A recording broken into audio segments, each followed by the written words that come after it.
আজি আমাৰ তালগুৰি গাঁও অতি সৎ মানুহ আমাৰ মাজৰ পৰা চিৰদিনৰ কাৰণে গুচি গ'ল। কিন্তু আমাৰ এনেকুৱা এটা অৱস্থা হৈছে যে আমাৰ শ্মশান ঘাটলৈ যেতিয়া আমি যাব লগা হয় এটা শলৈ, তেতিয়া আমাৰ পথৰ মানে বিৰাট অভাৱ হৈ আছে। আমাৰ ৰাস্তা আমি শ্মশান ঘাটলৈ যোৱাৰ কাৰণে আমাৰ ৰাস্তা নাই।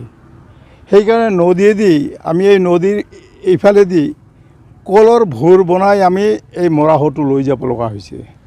ইয়াৰ আগতেও আমি লৈ গৈছিলোঁ ভোৰ বনাই কলৰ, আমি তাতে লৈ গৈছিলোঁ হয় হয় কিছু মাহ পূৰ্বে।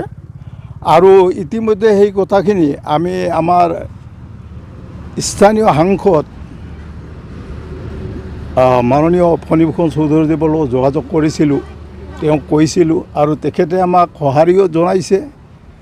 আহি তেখেতে নিজে আহিছিল আৰু আহি চাই গৈছে আমাৰ শ্মশানৰ যিটো ৰাস্তা সেইটো চাই গৈছে আৰু সেইটোৰ এটা সুব্যৱস্থা কৰি দিয়াৰ কাৰণে তেওঁ নিজে গাঁত পাতি লৈছে আৰু অফিচিয়েল বিষয়ববীয়াকো তেওঁ অফিচৰ পৰা পঠাই দিছিলে, সেইখিনিও চাই গৈছে আৰু আমাৰ ৰাস্তাৰ কামখিনি কৰি দিব বুলি আমাক এটা আশা দিছে। এই পথছোৱা কিমান দিনৰ পৰা নাই মানে এইটো আজি প্ৰায় 3 বছৰমান হ'ল আপোনালোকে কষ্ট কৰি আছোঁ। পূৰ্বে আছিল ৰাস্তা আছিল, নদীয়ে ভঙাই লৈ গৈছে। পূৰ্বে আমাৰ ৰাস্তাটো ভালেই আছিল, নদীয়ে চব ভাঙি চিঙি লৈ গ'ল। কিন্তু এতিয়া আমি অলপ ভাল পাইছোঁ যে আমাৰ সাংসদজনে আমাৰ সম্পূৰ্ণখিনি দাবীখিনি মানিছে বা তেওঁ আমাক সঁহাৰি দিছে, নিজেও আহিছিল চাই গৈছে। তেওঁ প্ৰতিশ্ৰুতি দিছে যে ৰাস্তাখিনি তেনেকৈ বান্ধি আমি যেনেকৈ নহওক ৰাস্তাটো ইয়াত ব্ৰিজ এখন দি হ'লেও যেনেকৈ নহওক আমি ৰাস্তাখিনি বনাই দিম আপোনালোকৰ ৰাইজৰ, এইটো আমাক কথা দিছে। আৰু তেওঁৰ লগত এই কথাখিনিতে আমি ৰাইজ ভাল পাইছোঁ, তেখেতক আমি সন্তুষ্ট হৈছোঁ।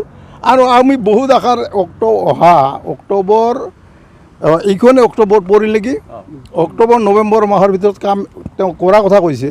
আৰু এই যদি কামখিনি আমিও আশাৰে ৰৈ আছোঁ যে আমাৰ অক্টোবৰ নৱেম্বৰ মাহৰ ভিতৰত কামখিনি কৰি দিয়ক আৰু ৰাইজেও আমি উপকৃত হ'ম। 3টা বছৰে আপোনালোকে এনেকৈ মানে আমি আজি 3টা বছৰে তেওঁলোকে নেদেখিলে, প্ৰশাসনে 3টা বছৰে নেদেখিলে। আপোনালোকে এনেকৈ মানে সংবাদ মাধ্যমত বাতৰি সম্প্ৰচাৰণ হোৱাৰ পিছতে গাল ধৰিল।